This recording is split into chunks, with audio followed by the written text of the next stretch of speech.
The alien guards laughed as they dragged the human through the cold metal hallway, their long claws tapping the floor with every step, and one of them said, "This is the strongest of their kind," while another flicked a glowing baton against the human's back, making him stumble, but not scream, not even groan. And that silence made them laugh louder, calling him weak, dumb, soft meat, but inside the human's head. A storm had already started, quiet but growing, just like the bruises on his ribs, and his name was Reed Carter, though no one said his name anymore. Not even the machine voice that scanned his blood when they tossed him into the black cell at the end of the block. Because to them, he wasn't. A soldier, not a threat, just a failed test subject in another failed Earth mission. Nothing more, nothing less. But Reed didn't care what they thought, because every step he took deeper into that alien prison, he was counting, measuring, remembering faces, doors, and guard movements, saying nothing, doing nothing, because the time to act hadn't come yet. And when they slammed the door shut, locking him inside a room built from some silver metal he didn't recognize, with walls that hummed and pulses that moved like veins. He sat down on the floor slowly, every breath tight in his chest, but his eyes stayed open, sharp, focused, like a predator waiting for the wind to shift. The guards outside kept talking in their alien tongue, laughing about Earth's last stand, how fast the cities fell, how the humans cried and begged, and how the ones like Reed always acted brave. Until they were broken, and Red listened quietly, thinking about his team, the last faces he saw on the battlefield, faces now likely dead or worse. But he didn't cry, didn't flinch, because deep down, he wasn't just a soldier. He had been something else before the war, something the aliens hadn't figured out yet. And maybe that was their biggest mistake, because a soldier might surrender when captured. But an engineer with a memory like his and a mind trained to fix, break, and rebuild, that kind of human didn't just sit in a cell and wait. The lights in the cell dimmed as some kind of system scanned his body again. Thin red beams moving across his face, arms, chest, stopping briefly at old scars and burns, then retreating into the walls like snakes. And he realized this cell wasn't just metal, it was alive, or something close to it, and it was learning about him too. Just like he was learning about it, and maybe it didn't matter how strong the walls were. If he understood how they worked, how they breathed, and if he could figure out the rhythm, the pulse behind the hum, maybe he could crack it, break it, bend it. But time passed slowly in that place, with no windows, no clocks. Just meals pushed in through a small square panel and the same voices outside repeating the same patrol routes. And Reed began whispering to himself, not nonsense, but numbers, angles, sequences, counting steps, measuring door cycles, recalling the pressure points he felt when they locked his arms and legs, and most of all, remembering the voice of his captain, who once said, "We don't survive because we're the strongest. Reed, we survive because we adapt fastest." And that voice echoed in his head every time he looked at his bruises and wondered why he wasn't dead yet. And maybe that was the plan. The aliens didn't want him dead. Not yet. Maybe they wanted to study him. Watch how long it took before the human spirit broke. But Reed had bad news for them. It wasn't going to break. Then one day something changed. He was lying on the floor, half asleep, when he heard it faint, muffled, but unmistakably scream. Not an alien scream, a human scream, a sharp, raw cry of pain and terror. Somewhere nearby, maybe 2 cells down or more, and it hit him like fire through his bones. Because until that moment, he thought he was alone, the last prisoner from Earth, the final piece of a lost war. But now he knew he wasn't. Someone else had survived, someone else was here, and they were hurting, screaming, calling out for help. And Reed sat up fast, hands on the wall, pressing his ear to the metal, trying to hear more. But the sound stopped too quickly, cut off like a switch flipped, and then came the silence. The heavy, thick silence of fear, and Reed just stood there for a long time. Fists clenched, breathing harder than he had since he got here. His mind raced. Who was it? Another soldier? A civilian? What were they doing to them? His fingers pressed into the wall until his knuckles turned white, and his heartbeat started pounding louder than the hum in the room. Because something inside him had shifted, something cold and buried deep, something he tried to control for a long time, ever since he saw his home burn, ever since he lost his squad. But that scream cracked it open, and now it was pouring out like lava, slow but unstoppable. The next time the food panel opened, he didn't touch the tray, he didn't move. He just stared at the wall across from him, eyes hard, jaw locked, because now the cell wasn't a trap, was a challenge. And they thought it held him, but it only held his body, not his will, and that was the part they forgot to test. The part they couldn't scan with red lights or understand with alien minds. And as the hours passed, he stopped whispering numbers and started whispering names, the names of everyone he lost, every promise he made, and every reason why he couldn't stay here much longer. Then the lights in the ceiling shifted, soft at first, then flickering. The hum of the walls changed rhythm a little slower, almost uncertain, and Reed noticed it right away, standing up, touching the metal again, feeling for the pulse, and yes, it was different now. Weaker, or maybe distracted, or maybe something nearby had caused it. Maybe the system was reacting to whatever happened to the other prisoner, and that was when Reed knew his chance was coming. Not today. Maybe not tomorrow, but soon. He looked down at his wrists, still covered in bruises from the restraints, then slowly clenched his fists, testing the strength in his arms, rotating his shoulders, stretching every joint, and then he spoke for the first time in days, his voice low and steady. "You picked the wrong human." Outside the cell, 2 guards passed by again, laughing about the human scream, saying the test subject finally broke, but they didn't know Reed had heard it, and they didn't see the way his eyes were locked on the door now. How still he stood, like a statue made of iron, waiting, watching, because the moment he got out of that room, someone was going to pay for that scream, and for everything else. The scream didn't come from him, but it broke him anyway. Reed stood in the middle of his glowing cell, fists clenched, breathing like a machine that had just started after years of silence. Something had changed inside him, and not even he fully understood it yet. The walls around him still pulsed with their strange alien light, still scanned his body every few hours like he was some harmless lab rat, but they didn't scan what mattered most. They didn't scan what had snapped. That scream, it was raw, human, filled with pain that only someone from Earth would understand. Reed had heard soldiers cry out in battle, had seen children scream during evacuations, but this one was different. It wasn't just pain, it was helplessness. It was a sound that said, "I don't want to die here." And Reed knew in that moment that he was done waiting, done watching, done being quiet. He sat back down, not because he was tired, but because he needed to calm the fire inside him before it burned everything too soon. His fingers tapped the floor slowly. 1 tap, 2 taps, a pause, 3 taps. He repeated it, then again, patterns. Everything in life had patterns, and this prison was no different. The guards moved in cycles, 3-minute check-ins, 15-minute rotation changes. The lights above flickered once before each scan. The walls hummed louder. When the locks engaged, Reed knew how to listen, and now he was listening not to survive, but to strike. He remembered Earth. Not the clean version from posters and broadcasts, but the dirty, broken version, burnt skies, cracked roads, buildings shaking as alien ships tore through cities. His last mission was supposed to be a rescue op, a family trapped in a collapsed building. Reed and his squad had gone in without question. He never saw the trap. The aliens had known exactly where they'd be. One by one, his squad fell. Reed tried to hold the last line, fighting until his ammo ran dry and his arms bled from cuts and burns. Then came the stun blast. He remembered the pain, then the darkness, then this cell. It played in his mind like a broken film reel, and now the scream had started the film again. Only this time, the ending would be different. Reed stood slowly. His body was stiff, muscles tight, but still strong. The aliens had kept him alive for a reason, and now he was going to return the favor. His eyes scanned the walls, looking for any crack, any weak point. There weren't any. But he wasn't just searching for cracks. He was listening to the hum again, counting the beat. 1, 2, 3, pause. Pulse. Every 6 seconds, a pulse moved through the wall. That had to mean something. Energy flow. Lock reset. He placed his hand flat against the surface. The vibration traveled up his arm, warm and faint. He memorized it. Every system had a rhythm, and every rhythm could be broken.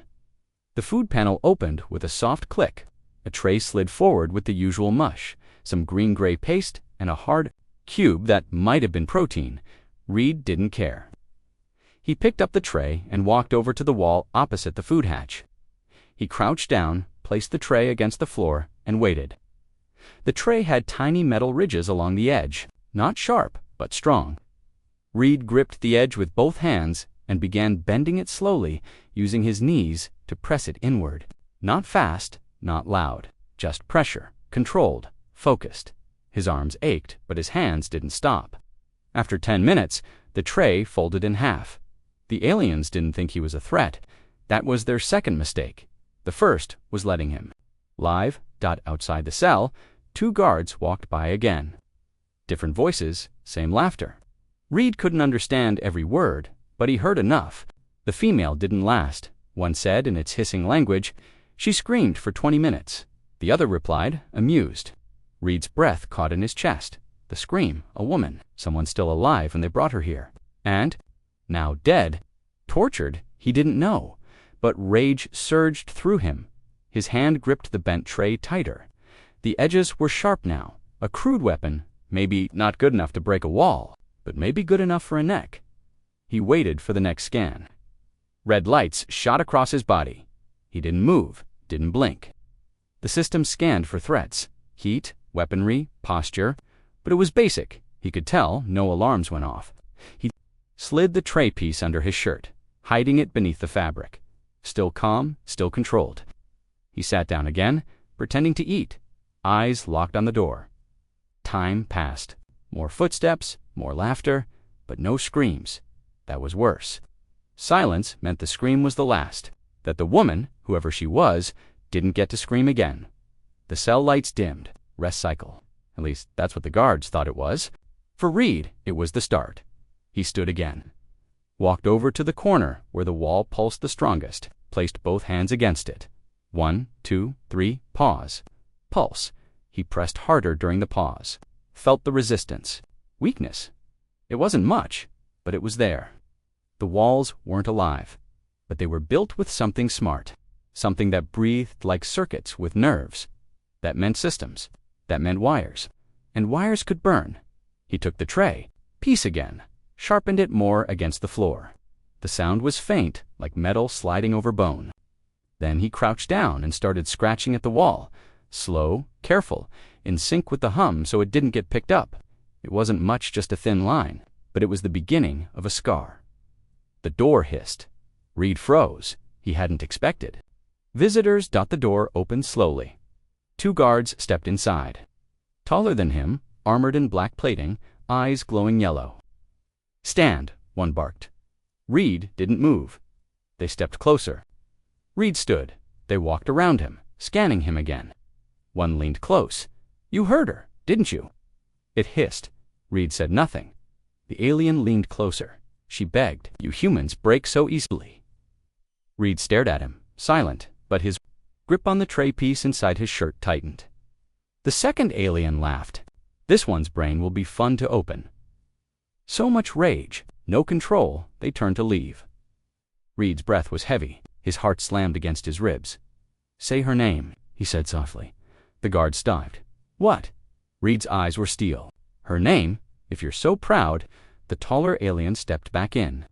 "You want names? Fine." Her name was, but he never finished. Reed moved fast, faster than either expected. The tray edge came out like a hidden blade, straight to the alien's throat. It gurgled, fell back. The second reached for its weapon, too slow. Reed spun, slammed his shoulder into its chest, forcing it back. The weapon fired into the wall. White sparks exploded. Reed grabbed its arm, twisted, and drove the tray piece into the gap under. Its helmet. Silence. Both aliens dropped. Reed stood over them, breathing hard. His hand trembled, not from fear, from focus. He grabbed one of the stun weapons, slid it into his waistband. Took a small glowing device from the guard's belt, an access crystal dot. He looked at the door. It was still open. This wasn't escape. This was war. He stepped out into the hall. The hum was louder. Now red lights flashed. Alarms started to scream, but not louder than the one scream still ringing in his mind. She had screamed. Now the galaxy would hear him. The metal screamed louder than the guards as Reed slammed the cell door shut behind him, locking the two dead aliens inside with their lifeless yellow eyes staring at the ceiling. The hallway outside was cold, wide, and pulsing with red lights. As the alarms echoed across the prison, a voice spoke in the alien tongue, repeating a warning again and again, probably telling the guards there was a breach, that one of the animals had escaped. But Reed didn't care. He didn't feel like an animal. He felt like a storm. The stolen stun weapon in his hand was warm, still glowing from the last shot, and the access crystal pulsed in the other like a key waiting to be used. He moved fast, hugging the walls, remembering everything: turns, doors, blinking lights, guard footsteps. He had studied this place in silence for days. Now that silence was paying off. Every second counted. Every step mattered. If he was right, the main corridor should lead toward the control chamber, or maybe the lab where they kept the other prisoners. That was where the scream came from, and that was where he needed to go. A sharp sound snapped from the corner as a blast hit the wall just inches from Reed's head. He ducked, rolled, and fired back. The stun round hit the alien square in the chest, sending it crashing into the steel railing. Reed ran to it, kicked the weapon from its hand, and pulled the helmet off. The creature coughed, alive but stunned. Reed looked into its face and asked, "Where is she?" The alien blinked, confused. Reed pressed the weapon against its neck. The human female who screamed, "Where is she?" The alien made a strange rattling sound, maybe fear, maybe laughter. "Gone," it hissed. "You're too late." Reed pulled the trigger. No more words. He didn't need lies. He needed answers, and dead things didn't lie, but they didn't help either. He kept moving. The walls around him were changing.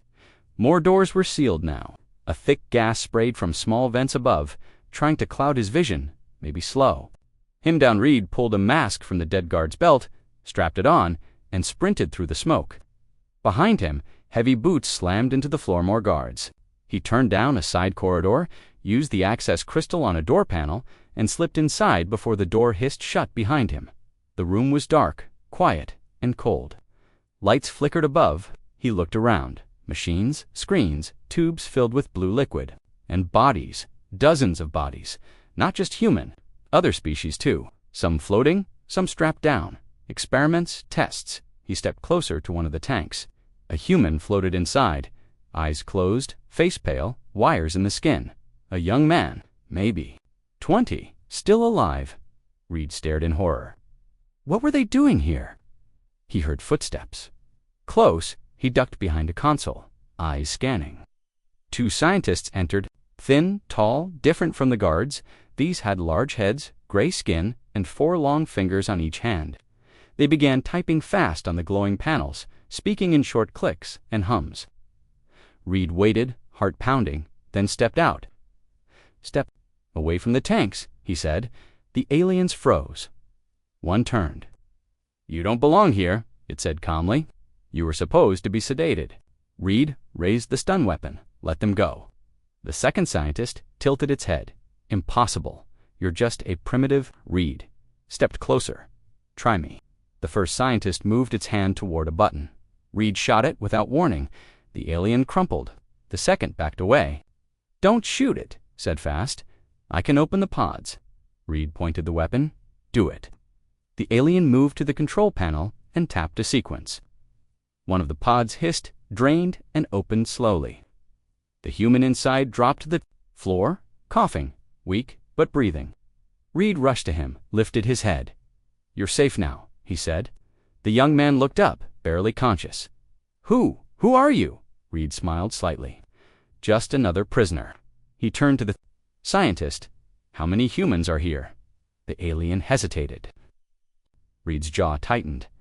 "How many are alive?" 12, the alien answered quietly. Reed said, "Open them, all of them now." The alien nodded and started working. Reed helped the next human out, a woman, middle-aged, bruises on her arms, fear in her eyes. "Is this a rescue?" she asked. Reed looked at the blinking red lights above them. "Not yet, but it will be." More pods opened. More people fell out, coughing, shaking, confused. Reed moved quickly, calming them, checking their pulses, giving them water from nearby containers. Most were weak. 2 couldn't walk. One was unconscious, but they were alive. And that meant the aliens had made their third mistake. They kept too many humans alive.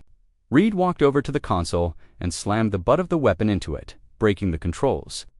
"No more experiments," he said. Then he turned to the group. "Can anyone here fight?" A few hands raised. One man stepped forward. "Marine." "2 tours." A woman nodded. "Pilot. I can shoot."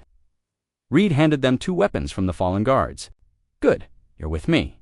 The rest, stay together. Stay low. We're getting out." An explosion shook the floor. The lights flickered again. A voice spoke from the ceiling, different tone this time, command level. Reed couldn't understand the words, but he knew what it meant. They knew where he was, and they were coming. He turned to the alien scientist. "Is there a control room?" The alien nodded. "Level 4. West Wing." Reed checked the wall map. "That's near the main gate. Yes, then that's our way out." He pulled a small disc from the alien's belt. "What's this?" "Portable cloak. 1 minute only." Reed nodded. "Useful." He turned back to the group. "We're moving. No noise, no mistakes. If anyone falls, we carry them." They nodded. No one asked questions. No one cried. They were human, and humans adapt fast. Reed led them into the hall. He fired at the cameras. They sprinted through the smoke, following his every move. 2 guards appeared. Red fired first. They dropped. The Marine picked up more weapons. "Left is clear," he called. "Go." Reed led them through side corridors, avoiding major halls. His mind worked like a machine routes, angles, cover spots. He was building a plan as he moved. They reached a large steel door locked. "Give me the crystal," Reed said. The scientist handed it over. Reed inserted it. The door blinked red. "Access denied," he cursed, then remembered the cloak. He activated it. The world shimmered. His body disappeared. The guards on the other side opened the door just as he stepped through. They saw nothing. Reed moved silently behind them. One by one, he dropped them. 3 guards down in 30 seconds. He turned the cloak off. "Move," he shouted. The group rushed inside. They barricaded the door. The room was wide, dozens of consoles, screens showing prison blocks, cameras, external gates. This was it, the brain. Reed pointed to the Marine. "Hold that hallway. Don't let them through." He turned to the pilot. "Can you fly their ships?" "If it has a seat, I can fly it," she replied. Reed grinned. "You're my new best friend." He moved to the control console. A red screen flashed lockdown active. He searched the symbols, found what looked like door controls, pressed it. The prison shook again. Somewhere far away, heavy doors were opening. Then came the sound. Not footsteps, not alarms, something else, something heavy. Slow, deliberate, the hallway darkened. The Marine aimed his weapon. "We've got company," he called. Reed looked up at the camera screen. A figure moved through, smoke dot tall, armored, not like the others. This wasn't a normal guard. It was a hunter. They sent a hunter. Reed's face hardened. "Everyone, move back. Lock that second door." The Marine nodded. "What is that?" Reed picked up the heavy blaster from the floor. "I don't know, but I'm going to find out." Because he wasn't afraid. He wasn't trapped. He wasn't a prisoner anymore. He was the reason this place would burn. He wasn't running away. He was heading deeper. While others would have used this chance to escape, Reed moved forward, straight toward the place most feared, the labs beneath the main prison halls. Behind him, the survivors huddled in the control room, doors locked tight, watching him on the cameras. He told them to stay quiet, stay safe, and wait for his signal. But Reed didn't wait. He couldn't, because something told him the worst things this place had to offer weren't. Above ground, they were buried deep, where the lights didn't shine and the screams didn't echo. He passed broken guards on the floor, metal doors torn from hinges, systems blinking red and white. The hunter had already moved through this area, fast, powerful. But Reed wasn't chasing it. He was going around it, because deep below, there was one more place he needed to see. One room that had remained sealed in every camera feed. One corridor the aliens had locked even from their own scientists. Reed had noticed it earlier, blacked out sector, with no logs, no names, just one. Label on the map, Sector 9. No access, no power, no survivors. The walls were darker, the lights dim. It didn't feel like a prison. It felt like a tomb. Reed moved carefully. His stolen Blaster aimed forward, finger steady. Every step echoed, bouncing off the metal walls like a threat. Then he saw the door, tall, thick, a strange alien symbol carved into the center one. He hadn't seen anywhere else. It pulsed, faintly, like it was alive. He stepped closer, placed a hand against it. The door didn't open, but something else did. A voice. "You're not like the others," it said softly. Reed froze. The voice was human, female.com, not afraid. He stepped back, weapon raised. "Who's there?" he called. The voice didn't come from a speaker, it came from his head. A whisper inside his thoughts. "You're angry," she said. "You should be. They hurt us, all of us." Reed clenched his jaw. "Where are you?" The voice answered, behind the door. But not for long. Reed looked at the panel beside the door. Dead, no power, no controls. He searched the nearby wall, found a manual override Dalian tech with sharp edges and glowing veins. He pulled the access crystal from his belt. It didn't fit. Different. System older. He needed another way. Then he saw it. A small compartment beside the floor, half-open wires hanging loose. A backup port. He crouched, opened it, and used the sharpened edge of the food tray still strapped to his boot from earlier to bridge two of the wires. Sparks flew. The lights above flickered. The symbol on the door glowed brighter. Then, with a long, low hiss, the door began to slide open. Cold air rushed out, sharp, dry. It smelled like metal and dust, and something older than death. Reed stepped inside, weapon raised. The room was wide, empty at first. Then he saw the tanks. Not like the others. These weren't for testing. They were for keeping. One of the tanks had a long crack running down the side. The glass was broken from inside. That tank was empty. Reed's breath caught. He stepped closer to the remaining 5. They weren't just prisoners. They were something else, something more. Then he heard the voice again. "They called us failures, but we weren't." Reed turned sharply. The voice was stronger now, louder. He followed it, stepping around the tanks until he saw her. A woman, human maybe. She stood at the far end of the room, not wearing a uniform, but something like armor silver, smooth, molded to her shape. Her eyes glowed faint blue. Her hair floated as if underwater. She didn't blink. She smiled. "You opened the door." "That means you're like me." Reed aimed the weapon. "I'm nothing like you." She stepped forward slowly, hands raised. "Not yet, but you will be. You already broke the steel. You already heard the scream. The pain changes us." Reed narrowed his eyes. "Who are you?" She tilted her head. "I was like you once. A soldier, taken, tested, changed. But I woke up too early. They couldn't control me, so they locked me here with the others." She nodded at the remaining tanks. "They're still sleeping, but they'll wake up soon." Reed didn't lower the weapon. "Why were you locked up?" Her face darkened. "Because I killed them. The ones who touched my mind." "You're dangerous. So are you," she said. "You just haven't realized how much." Reed gritted his teeth. "I'm not one of your science projects." She smiled again. "No, you're something new, something pure. You escaped without mutation, without upgrade. That makes you perfect." He shook his head. "You need help?" "No," she whispered. "I need revenge." The lights above them flickered. Again, a distant boom echoed through the floor. Something big was moving closer. The hunter. Reed turned toward the hallway, then back at the woman. "Come with me." "Not yet. If I do, they'll follow. They'll find me. But you can leave. You can carry the message." "What message?" Reed asked. She raised her hand. A small device floated into the Era crystal cube, glowing soft blue. "This holds everything. Their files, the tests, the truth. If the galaxy sees this, the Empire falls." Reed reached out, took the cube. "Why me?" he asked. She looked at him with something close to sorrow. "Because you still remember. Pain, that makes you stronger than me." Suddenly, the tanks around them began to hum. Lights blinked. One of the tanks released a loud hiss. Pressure building. The figures inside twitched. She turned sharply. "They're waking up early. You need to go." She turned toward the tanks, hands glowing, ready for whatever came next. Reed backed away. "If you survive this, find us." She didn't look back. "If I survive, you'll know." The hunter was closer. He reached the main floor, turned toward the stairs leading back to the control room, but the path was blocked. A figure stood in the center, 10 feet tall, armored in black, no face. Reed raised his blaster, fired. The bolts bounced off the armor. The hunter stepped forward, slow, confident.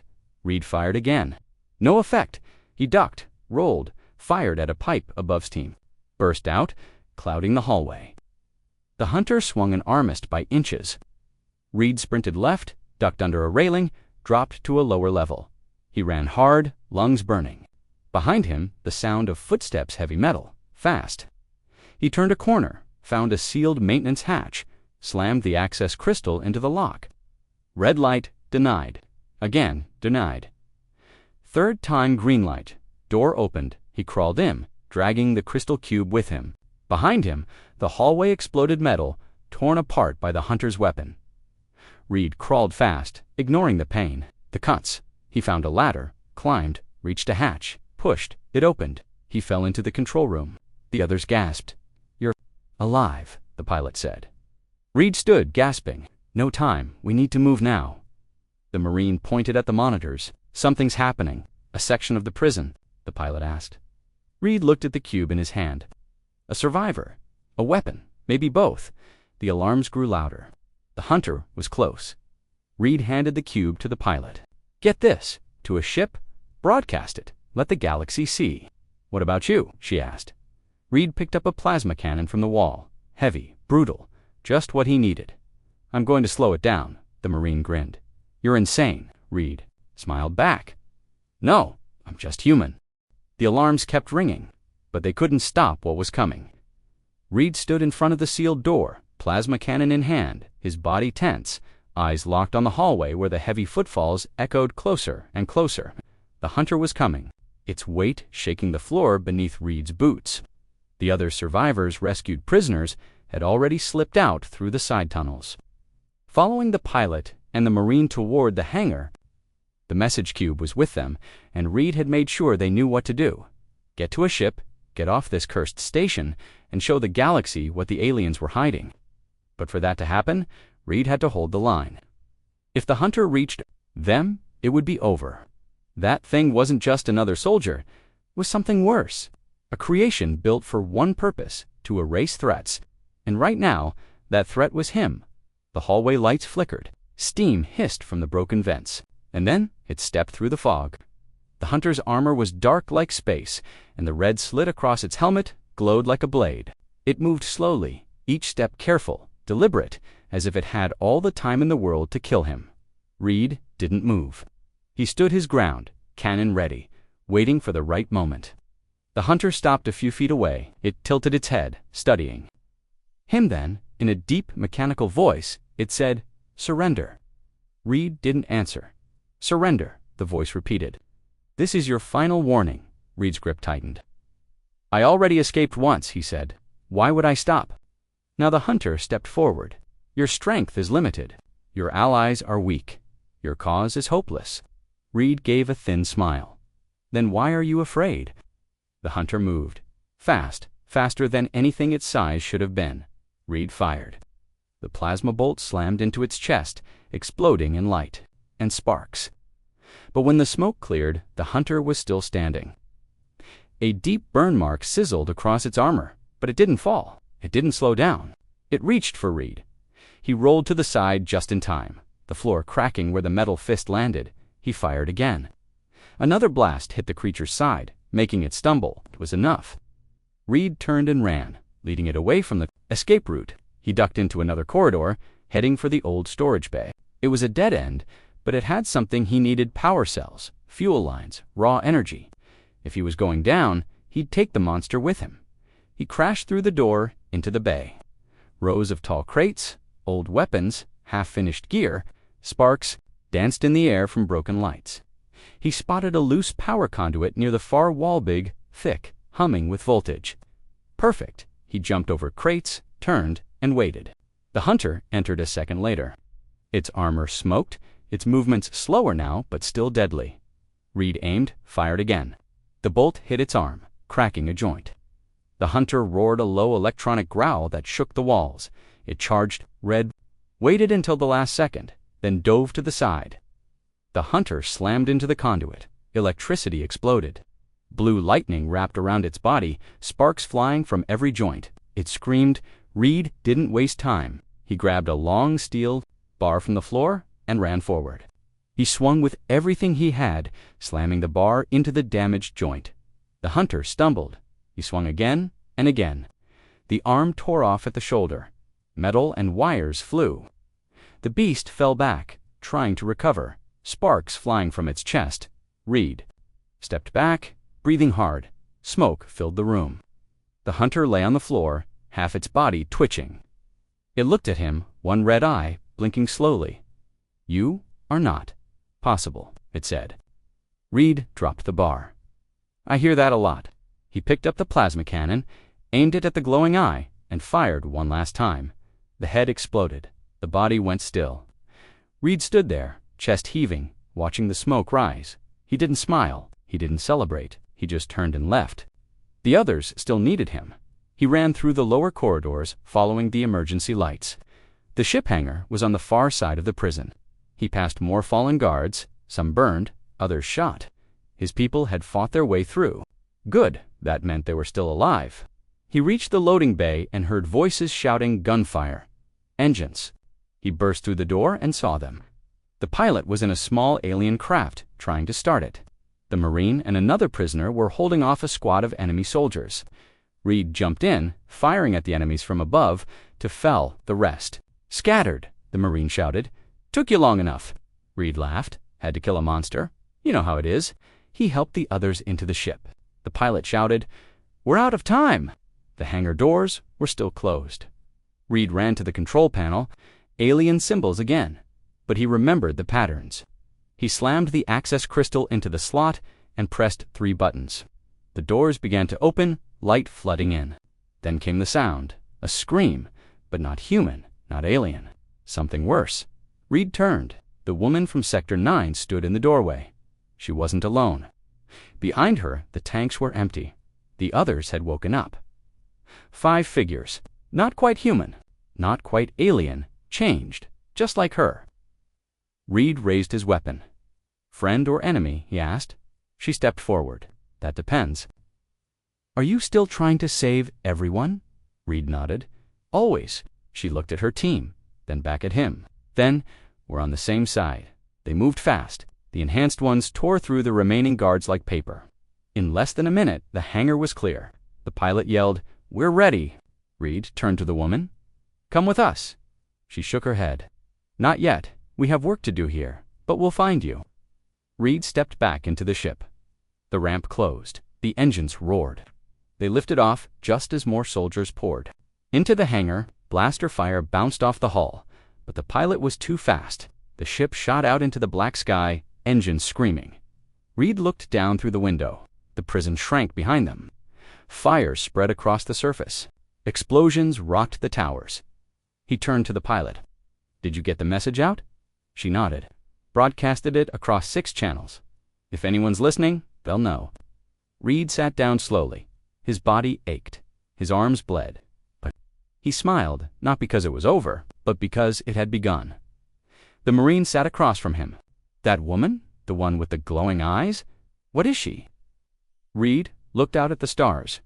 "Proof of what? That we're not done yet." The ship flew into deep space, leaving the burning prison behind. Somewhere out there, others would see the truth. Some would fear it. Others would rise. Reed closed his eyes, breathing slow. He had been a prisoner. He had been broken. But now, he was something else. A warning. A beginning. And the galaxy would never forget what happened when a human finally snapped. The stars outside the ship didn't feel peaceful. They felt like eyes, watching, judging, waiting. Reed sat quietly in the back of the small alien craft, staring at the dark space stretching ahead. They had escaped the prison, for now, but Reed knew better than to call this safety. The alien empire didn't forget, and now that the prison was burning, their experiment exposed, and their most dangerous asset missing, they would hunt. The message had been sent, broadcasted into the void, carried on every frequency they could find. Somewhere, someone would. Here, it may be Earth. Maybe another resistant cell. Maybe nobody, but they had to try. Across from him, the Marenjex checked his rifle, eyes focused, jaw clenched. Next to him, the pilot, a woman named Kara, steered the stolen ship like she'd been flying alien tech her whole life. She didn't talk much, not since the prison. Reed understood. No one was the same after something like that. He certainly wasn't. His hand still felt the heat of steel bending. His ears still echoed with the human scream that started it all. But now something else echoed, Tootha, voice of the strange woman from Sector 9. "We'll find you," she had said. He believed her, and that thought alone was both comforting and terrifying. The ship shook suddenly. A warning light flashed red. Kara cursed. "We've got a tail. Fast one, not friendly." Reed stood, Empire. "Who else?" she replied. On the screen, a shadow darted through space behind them, sharp, sleek, glowing with blue engines. A Hunter-class interceptor. Jex slammed a new cell into his weapon. "How fast is this ship?" "Fast enough to run," Kara said, "not fast enough to fight." Reed moved to the side panel. "Get us into the asteroid belt ahead." Kara glanced at him. "It's unstable." "Exactly," Reed said. "We'll hesitate. We won't." The ship dived forward, toward the dark cluster of spinning rocks ahead. Behind them, the interceptor followed. Blue bolts sliced past their hull. Kara swerved. The ship spun between two large chunks of rock, barely missing. "Impact. Shields at 20%, she shouted. Reed didn't answer. He had already climbed into the cargo hold. He pulled open a crate more, alien weapons, stolen armor, gear they had grabbed during the escape. He pulled out a slim, curved device, like a blade, but vibrated softly in his hand. A phase cutter. He smiled grimly. "Let's even the odds." Kara flew like a ghost through a storm, dodging between crumbling asteroids, diving under icy debris. The interceptor stayed close, but not close enough. It fired again 2 more blasts. One hit the wing. Sparks flew. The ship spun once before. Kara stabilized it. "We've got about 1 minute before this bird dies," she growled. Reed returned to the front. "Keep flying. Get close to a large rock." She glanced back. "Why?" "I'm going out," he said. Jex looked at him like he was insane. "You're wet. I'm boarding that ship. You'll get vaporized." "Not if I'm fast." Kara blinked. "That's suicide." Reed opened the emergency hatch panel. "No, that's war." He strapped the phase cutter to his back and grabbed a magnet pack from the wall. "When I say go, bank hard left." Kara nodded, face pale. Jex just muttered, "You're nuts." They neared a massive asteroid jagged, turning slowly. Reed watched the enemy ship on the screen. It lined up for another shot. "Now," he shouted. Kara yanked the controls. The ship rolled violently. Reed jumped. Space swallowed him. His suit's magnets activated as he slammed into the side of the asteroid. The enemy ship passed overhead. Not seeing him, he waited, breathed, then jumped again straight onto the enemy hull. The magnets locked. He crawled across the smooth surface, heart pounding. The stars spun around him. One wrong move, and he'd drift forever. But he didn't think about that. He reached a hatch, placed the phase cutter against the seam. It glowed, sliced. The metal hissed and peeled away. He slipped inside. The hallway was dark, narrow, pulsing blue with lights. Red moved like a shadow. He found a storage locker, pulled off the armor from a fallen guard, and slipped it over his own gear. Not perfect, but enough to hide. He moved through the ship, remembering every layout he had studied during his time as a prisoner. These interceptors had one weakness: the control core was linked directly to the pilot's seat. You didn't need to destroy the ship, just the pilot. He reached the main control door. 2 guards stood outside. Reed didn't wait. He activated the phase cutter and rushed forward. One swing-first throat gone. The second turned too late. A stab to the gut, then the neck. Reed stepped over them, entered the cockpit. The pilot turned just as he fired. The bolt hit Reed's shoulder, sending pain down his arm, but he kept going. He tackled the pilot, slammed him into the controls, wrestled the blaster away, and fired point blank. The cockpit was silent. Reed pushed the body aside. Outside, he saw Kara's ship dodging between asteroids, taking heavy fire. He grabbed the pilot's "Come. This is Unit 9. Interceptor disabled. Repeat, Unit 9 is offline. Then he grabbed a fuel line from under the panel, jammed it open, and set a small charge near the core. He ran fast, through smoke, pain. Alarms, he jumped back into space just as the interceptor exploded behind him. The shockwave slammed him forward. Kara's ship veered and caught him with the magnet field. Jex pulled him inside, coughing from smoke. "You really don't like making things easy, do you?" Red grinned through blood. "Where's the fun in easy?" Kara set course again. "Now clear of enemies, we need to lay low. They'll send it." "More?" Reed nodded. "We're going to the rim, outer colonies, places the Empire doesn't control." Jex raised an eyebrow. "You know people there?" "Not people," Reed said. "Legends, fighters, ghost fleets. The ones the Empire couldn't crush." Kara glanced back. "And you think they'll help us?" Reed leaned back against the wall, shoulders still burning. "They will once they see what we've seen." Hours passed. The ship floated silently now, hiding in a debris cloud near a dead moon. Reed sat alone in the cargo hold, staring at the message cube again. He activated it. Holograms, appeared files, images, alien documents, prisoner experiments, maps of secret facilities. But one image froze him. A-list names. Human names, hundreds of them, all marked active. One name glowed brighter than the rest. He whispered. "It? Alina Reed, his sister. Gone for years. Thought dead in the first wave of attacks." He stared at the name. Status, in transit. Location, unknown facility, code 17B. Alive, Reed's heart hammered. He stood quickly, stumbled into the control room. "We change course," he said. Kara turned. "What?" Reed showed her the image. "She's alive. One of their transport ships has her." Jex frowned. "Could be bait." Reed shook his head. "Doesn't matter." Kara nodded slowly. "Then we go. But if this is real, we're heading into the deep." Reed looked out at the stars again. Not like eyes anymore. Now they looked like doors, waiting to be kicked open, because this wasn't just about escape anymore. It wasn't about revenge. It was about family. About truth, and about sending a message to every corner of the Empire: you should have killed him when you had the chance. Because now, he was coming for all of them. The silence inside the ship wasn't peaceful anymore. It felt sharp, like a blade waiting to fall. Reed sat near the edge of the cargo bay, helmet beside him, hands shaking slightly as he stared at the glowing name on the message cube. Alina Reed, alive. Somewhere, transported to a secret facility marked 17B, a place not even the Empire mentioned in its broadcasts. That meant it was worse than a prison, worse than Sector 9. He couldn't stop replaying her name in his mind. His sister, taken during the first wave of alien attacks on Earth. Everyone had told him she was gone, another casualty of the invasion. But she wasn't. They'd kept her alive for what he didn't know. Testing, control, something worse.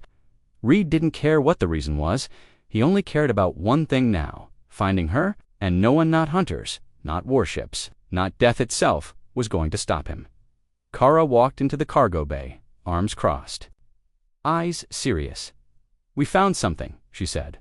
Reed stood quickly, where she handed him a small display screen. One of the encrypted files unlocked coordinates, deep rim territory. "Looks like a moving station doesn't stay in one place for long. They call it the mouth." Reed frowned. According to the file, it's not a prison, it's a processing facility. For ... enhanced humans. Reed's blood went cold. "You mean, like the ones in Sector 9? Kara nodded. "Worse. These aren't survivors. They're weapons in the making." Reed looked down at the cube. "Then that's where she is." "We think so," Jex said. "The facility changes locations every few days, but if we go now, we might catch it before it jumps again." No one said the obvious, that it was a trap, that chasing an Empire ghost ship with one half-damaged stolen vessel and 3 half-recovered survivors was suicide. But Reed didn't care, and the others didn't stop him. That's what made them dangerous. Not their gear, not their strength, just the fact that they were willing to die for each other now. Kara took the controls. "Strap in, we'll be in jump range in 10 minutes.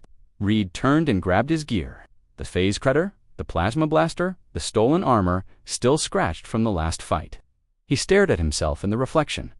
Pale face, bloodshot eyes. A human, but something was changing. Something deep. He could feel it under his skin, anger that didn't burn hot, but cold and calm. A sharp kind of fury, the kind that didn't scream, it whispered, and the whisper was always, not yet. Not done.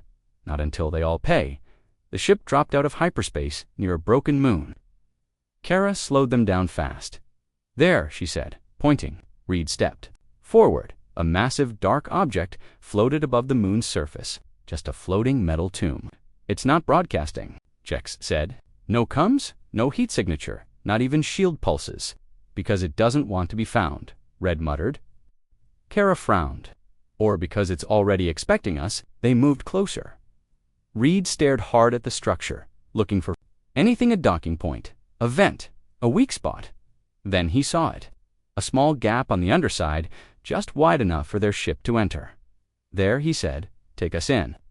The moment they crossed the gap, all signals died. Comms cut. Lights flickered. Shields dropped. EMP field, Kara whispered. They're locking us in.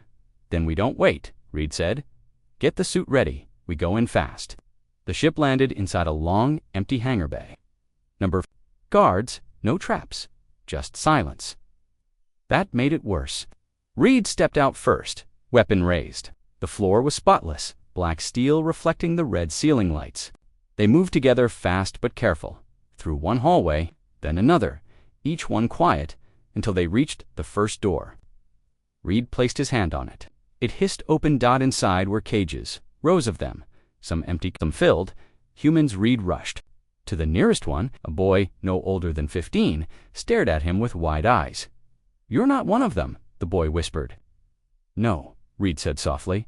We're here to get you out. Jex moved to the control panel. Kara covered the hallway. The boy pointed weakly. They took some people upstairs. One of them was a woman. She looked like you. Reed's heart skipped. Where? The upper deck. Big lab. I heard them say she was special. Jex unlocked the cages. The doors slid open. The prisoners stepped out, weak, confused, scared. Reed handed the boy a water pack. Stay together. Don't run yet. We'll come back. They moved fast now. The facility was bigger than expected. One floor led to another. Every level was filled with horrors. Dead bodies, cryopods, medical tools stained with blood, strange glowing canisters filled with something that moved on its own, but no guards. That scared Reed more than anything. It meant the enemy didn't need guards here. It meant they thought no one would dare come. He kicked open another door and stopped cold. Inside the chamber, floating in the center, surrounded by cables and beams of red light, was her Alina, suspended, eyes closed, wires in her arms and legs, a breathing mask over her mouth, her body twitching slightly. A large alien machine hovered nearby, scanning her brain. Reed moved without thinking. He ran to her, yanked the cables free. The machine sparked. An alarm. Blared. Elena's eyes fluttered, then opened. She stared at him. Reed, she whispered. He smiled, tears rising. I found you, she reached out weakly. They were trying to make me forget. I won't let them, he said. Then the voice came, cold, metallic. You should not have come. A wall opened. Something stepped out. Tall, not a hunter. Worse, it looked like a human, but not really. Its skin was pale gray, its eyes pure white, no mouth, and fired. The bullet hit the creature's chest. It didn't flinch. Reed handed Alina to Jex. Get her to the ship. What? About you? Jex asked. Reed raised the plasma cannon. I'm ending this. The creature moved fast. So did Reed. The first blow knocked Reed back into the wall, ribs cracking. But he didn't stop. He fired into the creature's chest again, and again it staggered, then recovered. Reed ducked under its arm and stabbed the phase cutter into its side. Sparks flew.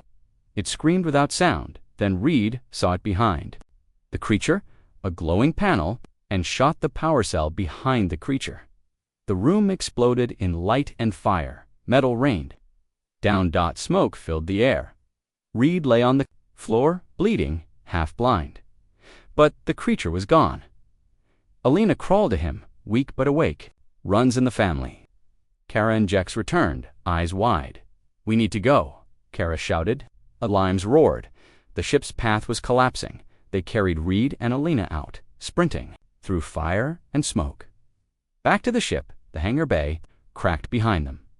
They flew out just as the station erupted in flames. In the cockpit, Reed held his sister's hand. "You okay?" he asked. She nodded slowly. "I am now." He looked at Kara. "Send the second signal." She did. The cube broadcasted again. But this time, it carried a new message. They took us. They changed us. But we're still human, and we're coming home. The stars outside were quiet again, but Reed knew better than to believe in peace.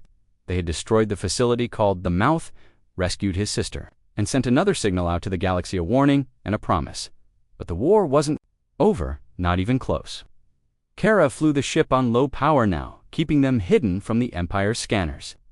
Alina slept in the medical bay, recovering slowly, her body weak but her mind stronger than Reed expected. She remembered everything: the capture, the tests, the screaming faces around her in the dark. The Empire had tried to erase her, but they failed. She wasn't broken, she was still human, and now she was angry. Reed sat in the cockpit with Kara and Jex. A soft beep echoed from the console. "We got a response," Kara said. Reed leaned forward. "From who?" "A rebel signal," she said. "Someone out there heard the broadcast. They want to meet." Reed narrowed his eyes. "Where?" Kara pulled up the coordinates. Jex frowned. "That's deep in pirate space." Reed looked at the screen again. "That's perfect. The Empire won't follow us there." They made the jump, slicing through hyperspace until stars blurred and twisted. The ship dropped back into normal space, above a dark planet, its surface covered in jagged rocks and storm clouds. A single station floated above it, rusted and patched. Together with scrap metal, it didn't look safe. That meant it was real. Kara brought the ship in slowly. No weapons fired, a docking arm extended. "I guess they trust us," Jex muttered. "Or they just want a closer look before they shoot," Kara replied. Reed stood. "Let's find out." They stepped onto the station, weapons hidden but ready. The air smelled like oil and smoke. Lights flickered. People stared as they walked past. Humans, aliens, hybrids, pirates, smugglers, survivors. This place wasn't part of the Empire. It belonged to the Forgotten. A tall woman met them at the central chamber. Her skin was dark, her eyes metallic blue, her arm clearly robotic. "You're the human who sent the signal," she said. Reed nodded. "Name's Reed." She studied. "Him you bent a steel door and survived the Mouth. You're either lucky or something else." "We're just tired of being hunted," Reed said. She turned. "Follow me." They walked into a large room filled with people fighters, rebels, old soldiers from forgotten wars. On a large screen behind them, Reed saw something that made his chest tighten. The footage from the cube, the prisons, the labs, the horrors. The people here had seen it all, and they were angry. "We call ourselves the Scatter Fleet," the woman said. "Because that's what we are. Broken ships, broken people, scattered. Across the stars." She turned to the crowd. "But now we have something we didn't before." She pointed at Reed. A spark. Murmurs rippled through the room. Reed stepped forward. The Empire made a mistake. They didn't just hurt US. They woke us up. They thought pain would break us. They were wrong. It made us sharper. A man in the crowd stood. "You expect us to fight? With what? Half these ships don't fly. Most of us are wanted men." Reed met his eyes.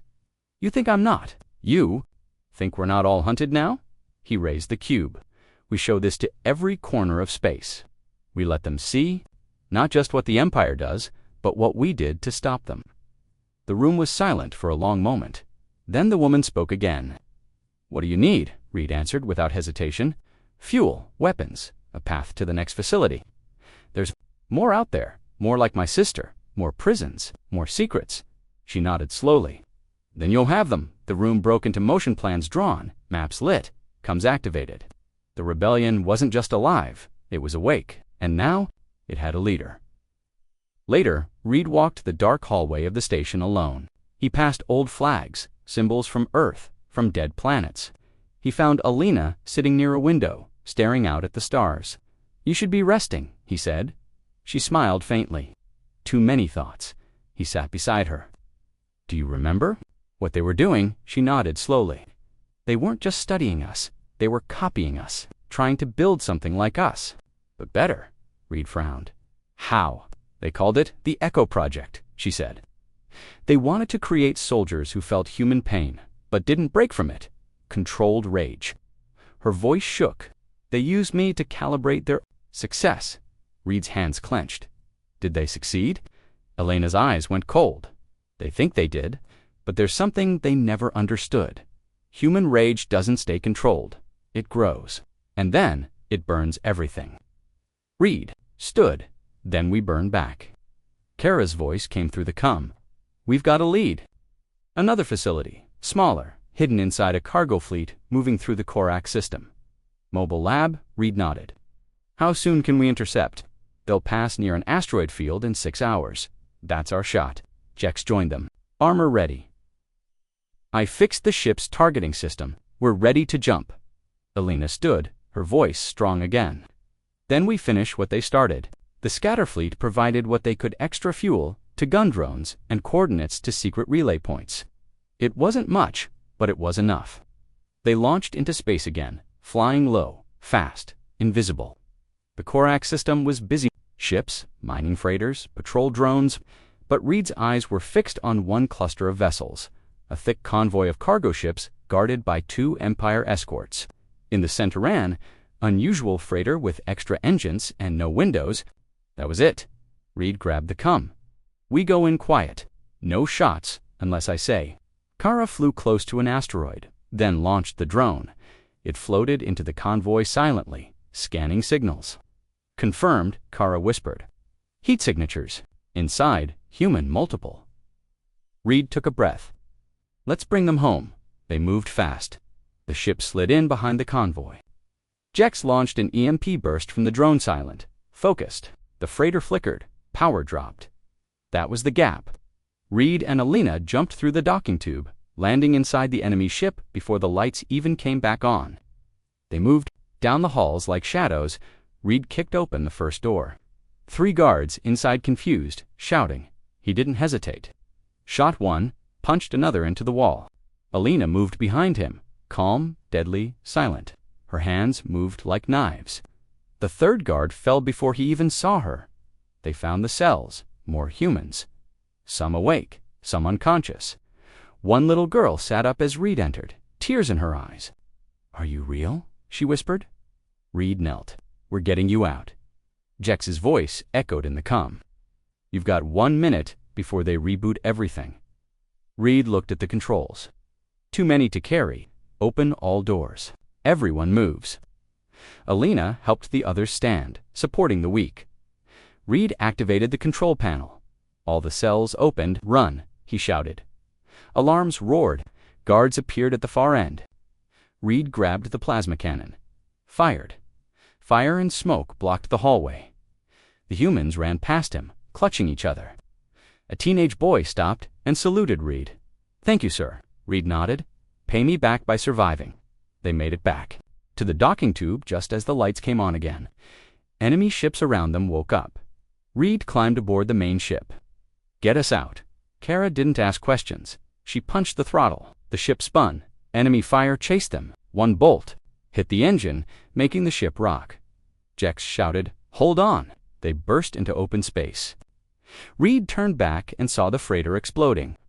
Kara whispered, Another one down. Reed leaned against the wall. His sister beside him rescued humans behind him and ahead. A galaxy finally listening, but not yet believing. That would change.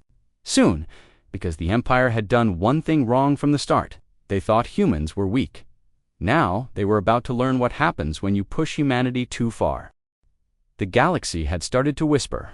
Not loud yet, but just enough. Prison. A prisoner who bent steel with bare hands. A sister rescued from an Empire ghost lab. Cargo ships turned into tombs. And behind it all, a signal. A message that kept repeating, bouncing off satellites and relay towers. We are still human, and we are coming home. But not everyone was inspired. Some were terrified, others angry. And in the cold halls of the Empire's high command, fear turned into strategy. They activated Protocol Greyfall, a direct order to eliminate the threat, no matter the cost. Reed didn't know the name, but he felt the weight of it. Something had changed, the sky had shifted, and now they were being hunted. Kara was the first to spot the change. Jump paths are being blocked, she told them. Ports are closing. Supplies are vanishing. It's like the Empire knew every step we'd take before we did. Reed sat at the table, watching his sister tend to one of the rescued girls. "We knew it would come," he said quietly. "We've made too much noise. Arms crossed, then we fight louder." Reed looked up. "Not yet. We don't strike where they expect." Kara frowned. "Then where?" Reed pointed at a system on the star map. "Here." Zaros Jex raised an eyebrow. "Dead system. Nothing there but dust." Reed's eyes narrowed. "During my time in the prison, I overheard the guards talk about Zaros, about something buried there. Not tech, not weapons. People." Kara leaned forward. "Another hidden lab. Worse," Reed said. "A vault. For failed experiments. One's too dangerous even for them." Elena stepped into the room. "Then that's where we go." The journey to Zaros was rough. Kara had to fly through 2 war zones, fake a mining route, and power down completely while slipping past an Empire beacon. But finally, they reached a dying sun, cold planets, and 1 broken moon. Zaros, as lifeless as the maps claimed. On the dark side of the moon, deep scars across the surface. Craters that didn't match natural impact patterns. "There," he said. "That's a door." They landed on the cracked ground. Everyone geared up in silence. No one asked what they'd find. They just followed. Reed led them to the crater. At its base, half covered in black dust, was a metal door wider than a city street. Kara scanned it. Still active, old tech, sealed. With command locks, Jex held up a decoder. "Give me 60 seconds. As he worked, Alina stood beside Reed. "Why here?" she asked. "Because the Empire fears what it hides," he said. "And I want to know why." The door opened with a deep hiss. A blast of cold air swept out. They stepped into a tunnel, dark and silent. They moved forward. Flashlights cutting through the shadows. The deeper they went, the stranger things got. The walls were scarred with claw marks. Some doors were bent from the inside. Reed's heartbeat grew louder in his ears. Green-blue light. Some were half-human, some not at all. Kara walked slowly. They experimented on them and locked them away when they failed. Reed stared at one pod. The man inside had metal fused into his chest. His face looked peaceful, but Reed saw the pain behind the eyelids. They weren't failures, he said. They were warnings. A soft sound echoed through the chamber. Then a voice. "You brought them back." Everyone froze. "Who said that?" Jex whispered. Then the center pod lit up. A figure inside began to move, not violently, slowly, calmly. The pod door hissed. Open, and out stepped a man, not young, not old, not entirely human. His skin shimmered with a strange texture. "Echo?" One nodded. "The Empire tried to use us, but we woke up too early. We saw through the lies. So they locked us here." "How many are you?" Kira asked. 112, Echo said. "Still alive, still sleeping, waiting." Alina looked around. "Why are you awake now?" "Because your signal reached even the dead places," Echo replied. "You reminded us of what we were before the pain, before the wires." Reed stared into his silver eyes. "Can you fight?" Echo 1 nodded once. "We were made to, but we choose when."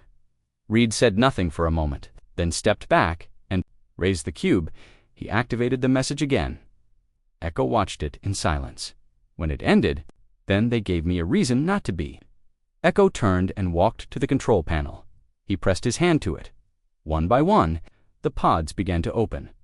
Reed watched as the forgotten warriors of the Empire abandoned experiments, rejected prototypes. Broken soldiers rose from their long sleep. Some looked monstrous, some looked almost normal, but all of them looked angry. "We will follow you," Echo said. "For now." Reed nodded. "Then let's go home." They returned to the ship, now heavier, crowded, filled with quiet figures, who didn't speak but watched everything.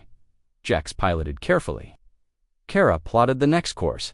Alina moved among the Echo soldiers, whispering words they hadn't heard in years. "You're safe now." But they weren't. Not yet, because the Empire had noticed. and it had sent something worse than a fleet as they crossed into neutral space. A massive shadow dropped from hyperspace ahead of them. A ship knows something bigger. A city-sized war station covered in weapons, no signature, Kara whispered. No name, no flags, it's invisible. Jex stared. How did it get here so fast? Echo 1 stepped forward. That's not a ship, he said. A mobile eraser, Echo said.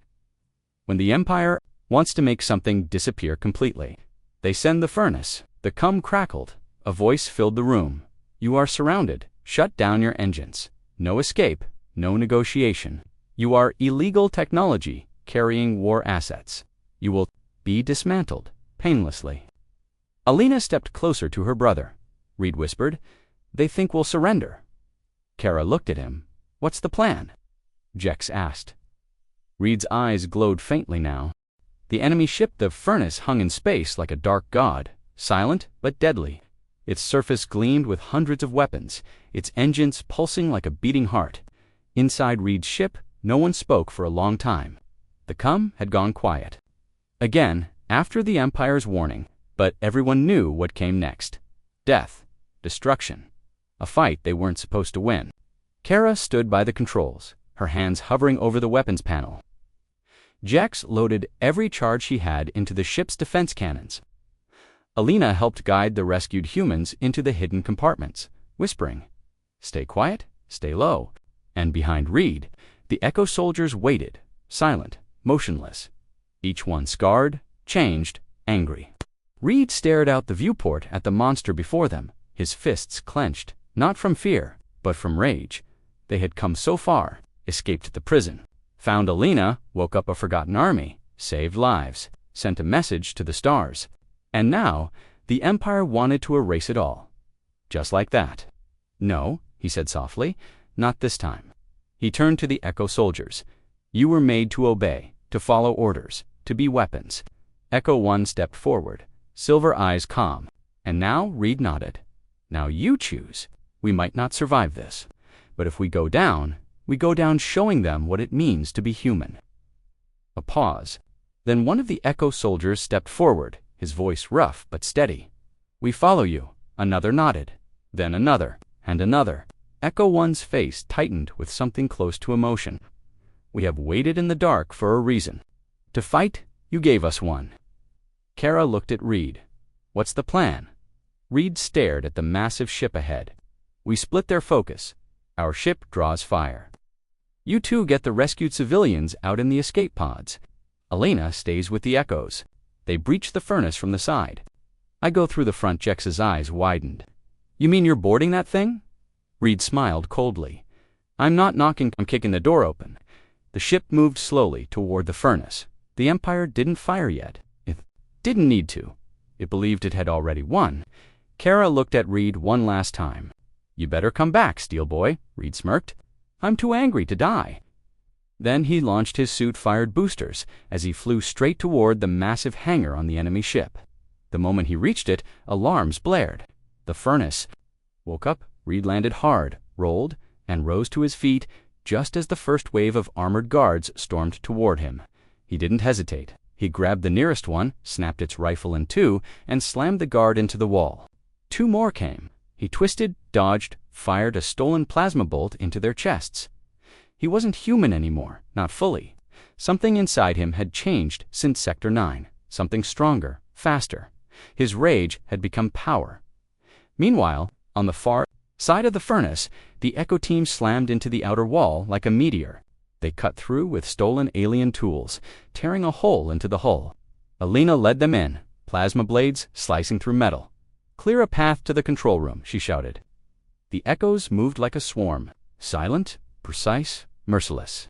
Tore through the corridors of the Empire's strongest ship like fire through dry grass. Kara and Jex stayed behind, managing the escape pods. One by one, the civilians were launched into deep space with coordinates for rescue. We're out of time, Jex said. Kara nodded. Then we go help them. They turned the ship and charged straight into the side of the furnace. Inside, Reed reached the central engine core. His armor was cracked, his arms bled, but his eyes still burned. Guards lay broken behind him. Turrets smoked. The furnace was powerful, but not ready for one man with nothing left to lose. He placed a small explosive on the reactor casing, not enough to destroy the ship, but enough to blind it. "One light to wake the galaxy," he whispered. Then he turned and ran for the command bridge. Alina and Ecto-1 reached the control chamber from the other side. The door opened. Inside stood a single figure tall, armored, inhuman. The commander of the furnace. "You are mistakes," it said. "Corrupt code, faulty design." Ecto-1 raised his blade. "Then let's crash the system." They charged. The commander moved like lightning, striking hard. Echo soldiers fell, but they kept coming. Alina ducked low, slashed at its legs. Ecto-1 slammed into its chest, driving it back. The room shook. Sparks rained. Then the floor split apart. Reed dropped through, landing hard behind the commander. "You again?" The machine hissed. Reed wiped blood from his mouth. "I told you before, we're not tools, we're fire." Then they fought, the three of them, machine versus rage. The room exploded with heat and screams. The commander struck Reed across the face, cracking his helmet. Reed caught the arm, twisted, and shouted, "This is for Earth." He slammed the commander down. Alina drove a blade through its core. Ecto-1 tore the control chip from its neck. The lights died. The furnace shook. Outside, the Empire ships began to arrive, dozens of them. Too late, Kara's voice came through the comm. "Reed, we're pulling everyone out. The reactor's going. Critical." Reed helped Alina and Ecto-1 to their feet. Time to go. They raced through the burning corridors. Fires chased them. Explosions roared behind. The Echo soldiers fell back in groups, buying time. Some didn't make it, but none ran. Every one of them fought with purpose, with pride, because for the first time, they weren't being used. They were choosing to stand. Reed reached the escape bay just as Kara's ship hovered outside the breach. The last pod docked. Reed turned one last time and looked back at the fire-filled ship. He whispered for everyone they forgot. Then he jumped. The ship flew fast. The moment they cleared the blast range, the furnace exploded. A wave of light tore across space. The nearby Empire ships were thrown off course. Some were destroyed. Instantly, the rest scattered and across the stars. Eyes turned. They saw the light. They heard the story, and the Empire's silence broke. A week later, in a secret system where rebels gathered, Reed stood before a crowd. Not just humans, aliens, outcasts, soldiers. He showed them the message cube one last time. Then he said, "We were prisoners, experiments, survivors, but not anymore. Now we fight back, and we don't stop until the last cage is broken. Until every human and every species they tried to control is free." The crowd roared from the edge of the platform. Alina smiled. Kara stood beside Jack's arms, crossed proudly, and behind them the Echo soldiers stood tall, no longer shadows. Reed looked up at the stars. Somewhere, Earth was still watching. And now, the galaxy was too, because he was just a human prisoner. Until he snapped, until he became something they couldn't control. And now, every empire, every tyrant, every slave maker in the stars had one message carved into their bones. Don't break a human and expect him to stay broken.